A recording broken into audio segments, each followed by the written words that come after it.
Hello, and welcome back to the StitchWitch Podcast. I am your host, Ourielle. I apologize if the lighting is not ideal. I just forget how easily the sunlight tucks away in the afternoon.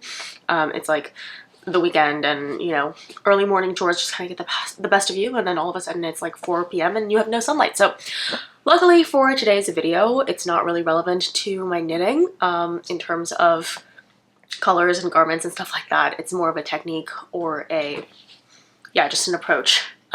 So, being true to color is not as important, but nevertheless, I felt like I wanted to address it. I am currently working on a Vertices Unite shawl, which is very, very exciting because I've never made anything from Stephen West before.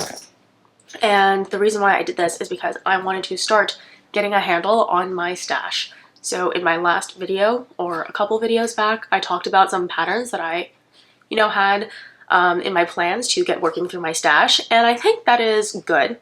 And it gets the juices flowing the way a pattern roundup might. So something like my fall knitting plans or 2025 knitting goals, which, don't get me wrong, I definitely have written those things down and I have plans for those things as well.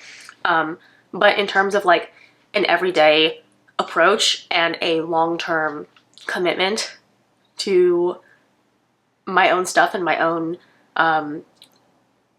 belongings, I think requires a different approach. And this is somewhat borrowed from my depth year, which was the time that I really wanted to get deeper with my stuff and not constantly give into that little voice of wanting more and more and more. And I just figure with the election having come out the way that it was, I really noticed myself for the first time in a while wanting to compulsively shop for emotional reparations. As retail therapy, it can be useful. As much as I think retail therapy can be useful, and I did a tiny bit of that for I don't know, the 24 hours after the election results came out.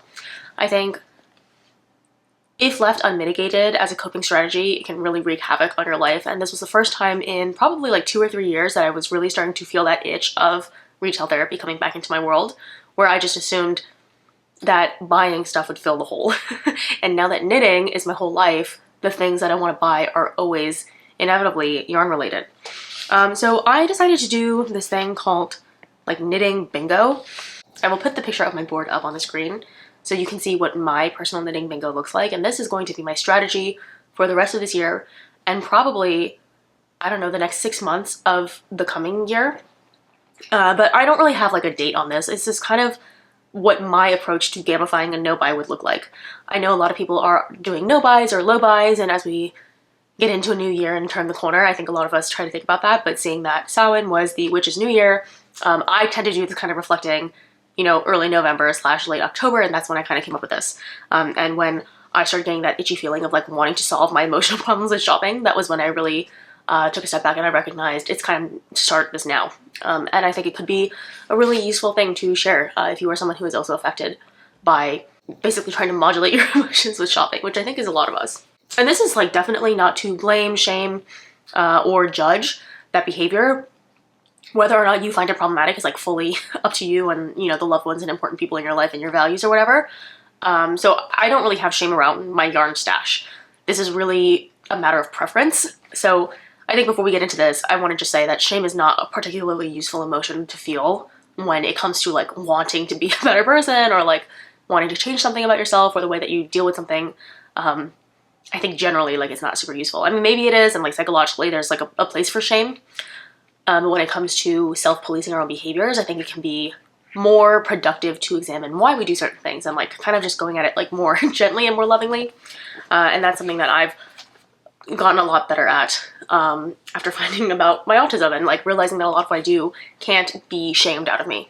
So what I did was I made a system of rules and regulations, and hopefully that will give me a good way to kind of manage. And without further ado, because I keep talking all over myself, this is a way for me to manage buying yarn. So we're all familiar with the game of bingo, right? You have a 5x5 grid. There's a free space in the middle, and you want to spell out bingo by getting 1 in each column of the letters bingo, either horizontally, vertically, diagonally, backwards, forwards, you name it. I am playing this game in such a way that each grid on my bingo board corresponds to something specific around knitting and my knitting goals. I pulled these straight out of the 2025 goals for my knitting next year. if you want to do the same bingo board that I have, by all means, just take a screenshot or, whatever, download a picture of it. And you can have the same exact categories, but I reckon you would probably want to do categories that like you care about. And it wouldn't take hardly any time at all for you to come up with like 25 new categories, right? It's not that hard. So that's where I got mine. The idea is every time I finish a project for the year or whatever period of time I'm doing this low buy for, I'm able to stamp or check off one of those icons or one of the grids towards a bingo. Every time I get a bingo, I will have the opportunity to purchase new yarn for my stash, but no sooner and no more than one quantity of yarn for one project. So a sweater is the same as a hat, is the same as a blanket, is the same as a vest, as the same as shorts, right? Which is maybe contentious, but for me, I think of yarn through projects. Yeah, in my head, that's just the easiest way for me to contextualize yarn, is like based on what they're for and not necessarily by their quantity. I've seen plenty of people whose goal for destashing is destashing based on yardage, or destashing based on weight, or destashing based on quantity of skein. It doesn't matter if they have tiny little cotton hanks or those big ol' Eco Plus balls that are like 4 balls of yarn in one, right? So you do whatever works for you. For me, it's about quantity of product. And you'll notice that well, maybe you didn't notice. One of my goals is to work on the same bingo board throughout the entire no buy, or throughout the entire low buy, I guess. And that makes it really hard in the beginning because I'm going to have to get 5 projects out of the way, 4 if you count like, the free space in the middle. But I'm going to have to do BIGO, right, for the first one before I can get anything. And then, from there, I kind of have the decision either to go based on my interest and maybe work on a bingo that doesn't line up with whatever I already have, or I can go based on effectiveness and try to maximize on the number of spaces that I've already filled out by my previous bingo. And so it ideally builds on itself. And in the same way that my progress through destashing snowballs, like I can get through more yarn in the beginning because I'm not buying new yarn, I also gain momentum and inspiration as I continue. So with that snowballing effect, I'm hoping that I'm going to be able to stick with this no buy for a little bit longer. I think the problem with wanting to build habits is maybe that they're too challenging, or that they're challenging and they're boring, or I don't know, that it's too static over time. And I have never been on a proper yarn ban for any like predetermined amount of time. I think for now, my goal is to bingo until this bingo board is completely filled up, or let's say 95% filled up or 90% filled up. And I want to just see how long that gets me. I'm predicting somewhere along the lines of like 6 to 8 months to fill up the entire bingo board. And given the speed or the restriction that I'm making, which is that each finished object can only count for 1 square on the bingo board. So if I have something with cables and something that is made in Aran weight yarn, I can't check off both of those things because I made a cabled Aran sweater. It has to be either cabled or it can be Aran. And I think just having the 1 grid per FO will, I don't know, maybe it's like a little stopgap or, some kind of like time regulator. But yeah, I think it'll help me manage both my goal orientation with my wish fulfillment, with my shopping addiction, and also the idea of one of my future goals, which is to buy fewer, nicer yarns.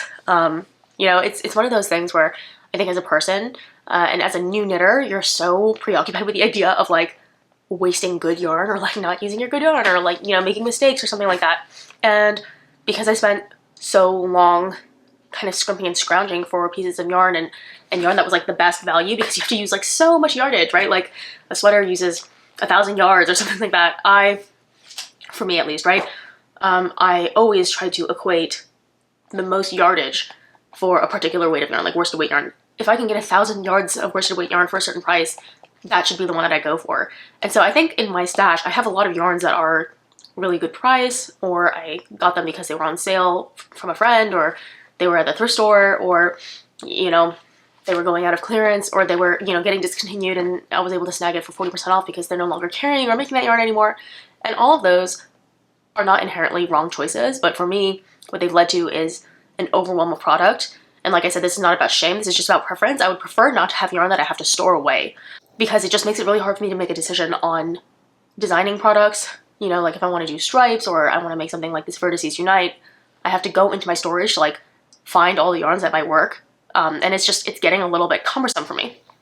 So again, this is not about like, you know, it's bad to have a big yarn stash. I mean, people can have whatever size yarn stashes they want. I've seen people on YouTube with like entire basements, right, with wall-to-wall shelving and like yarn. And for me, that feels a little overwhelming, but it's not my stash, right? Like there are people who have grown into knitting for like 40 some years. So, you know, it's fine. So that's the one thing that I'm doing to kind of manage, you know, my yarn buying habits. Now let's actually talk about the yarn usage habits. So I cast on this Vertices Unite, which my cat is now sleeping on, so let's not disturb her. But I have a bunch of other WIPs that I haven't worked on in a while. So if you've been on my channel before, you'll know that I have this Northern Augustans sweater that I made like 2 weeks ago in a frenzy. I did all of this in like 4 days, maybe 3 days, and I haven't touched it for like 3 weeks. I have a cowl that has been driving me crazy because the shape is really frustrating. And yet I'm constantly casting on new stuff. Like I have a new cardigan that I made, and it's, you know, getting along, but I think my brain just finds things a little bit too shiny and too exciting. So I have what is called the WIP wheel. So this is another thing that I'm doing to manage my yarn stash, my yarn consumption, and of course my yarn attention. Yeah, the hyperfixation and the kind of monotropism in me is very, very strong.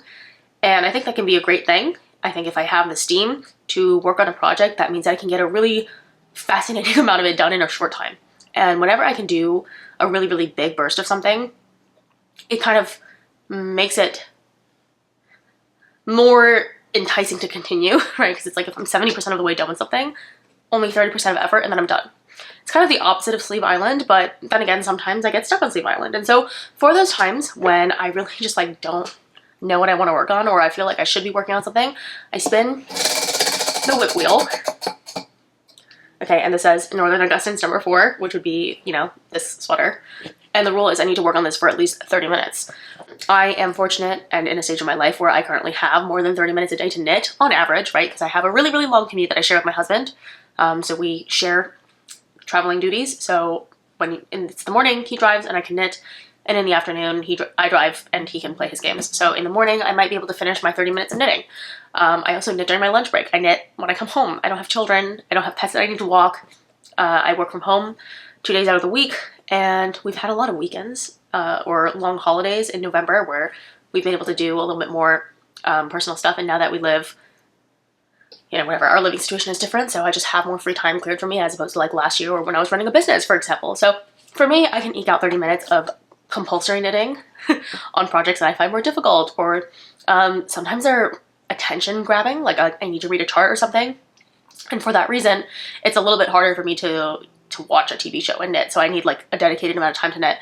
I find that thing that I knit on the most is the thing that is least resistant. So if it's a bunch of ribbing, I can knit that really easy. If it's a bunch of stockinette in the round, I can knit that as really easy. If it's a bunch of garter, generally, those things I don't really have friction knitting. It's stuff that requires a little bit more for whatever reason, right?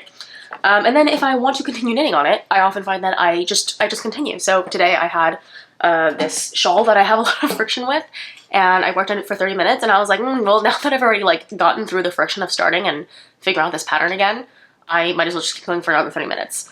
And that was how I spent my Sunday morning. It was good. So those are just some of the ways that I am managing my yarn stash and my yarn attention these days. Hopefully this makes sense. I'm declaring this for me as a point of not contention, but like I just wanted to put it out there as like a piece for, what's the word I want to use? For accountability, perhaps. I didn't want to make this super punishing, so I'm not going to do this to myself where I like go through my stash and like count every single ball of yarn. It's probably like 150 balls of yarn or something. Like I don't know how many balls. I honestly could not tell you how many balls of yarn it is. I have no clue. Part of me is like maybe curious to do like the jelly bean jar hack where you like actually estimate the volume through the number of jelly beans. But you know, yarn balls are different sizes and they're different weights, and I don't even know if I would go by like balls or yardage or whatever, right? We talked about this earlier. Safe to say, I have a lot of yarn. And for someone who has only been knitting for a year, I feel like it's a little bit more yarn than I would like in ball form than object form. I would like more objects and fewer balls. So I think the way that I might count my success stories will be based on the weight and volume of products I have finished today. Like after today, all of the WIPs here on out are going to be counted as, you know, successes as long as they are not made from new yarn. There are a couple things that I'm not going to be counting here. You know, stuff from before today obviously are not going to count. So there were some, you know, like I mentioned, I did a little bit of emotional shopping after I found out about our election stuff. and I'm not counting that. And I also bought some yarn. I used my first free space, or my free purchase, to buy a little bit of unspun nudidin in like my dream color, because I have been looking for really fresh, clear, minty green to add into my wardrobe for a really long time, because I really love that color, and I cannot find it for the life of me at a reasonable price point. And for me, I really don't like mid-range price yarns. I either like yarns that are kind of affordable, kind of big box commercial yarns, or yarns that are really special, like nudidin, or Noro, or, you know, something I haven't yet, but I might want to consider something like Cardiff Cashmere, right? Stuff in the middle to me is kind of just like inconveniently expensive, right? Where it feels like it hurts, but I don't necessarily always derive a ton of joy out of it, or, you know, whereas something like La Bien-Aimée is so fancy and like so expensive, or like Spin Cycle, right? Some of those like really, really expensive yarns might be really coveted because they were so difficult to achieve, and it hurt so much when I bought it. Very, very twisted, a little bit masochistic, I know, but at least for me, that's been how I've been working on my budget, and it's been okay for me so far. Maybe too okay, because I buy a lot of that cheap yarn. But yeah, I'm not counting those things because they happened before I made this video. So now that I finally made this video, no more buying yarn until I finish my bingo, and no old projects get to count as well. So for the bingo, it has to be cast off after today. I think that's everything that I have for you today. It's kind of a shorter video as far as stuff that I usually record goes, but I just thought it would be, I don't know, maybe it's helpful for someone. I'm also going to be making that video about color coordination and modular knitting, so hopefully that helps you guys as well. I am generally trying to make a mix of content that is relevant to my particular knitting, like knitting podcasts, pattern roundups, cues, things like that. But I also want to make stuff that is related to my approach to knitting, philosophy, techniques, just kind of general, broad spectrum, special episodes, if you will. And so let me know how this works for you, if you're interested in doing a bingo for 2025, and of course, what you might want to put, you know, in terms of goals on your bingo board. Hope this helps. And if anyone else is doing a low buy or a stash down or any combination of, you know, the wheel or the bingo board or anything like that, please let me know. I'm sure I'm not the first one, but it's just something that I thought of to manage my current situation. And with that being said, I think that's everything for me today. Thank you so much for watching, and have a good one. Bye now.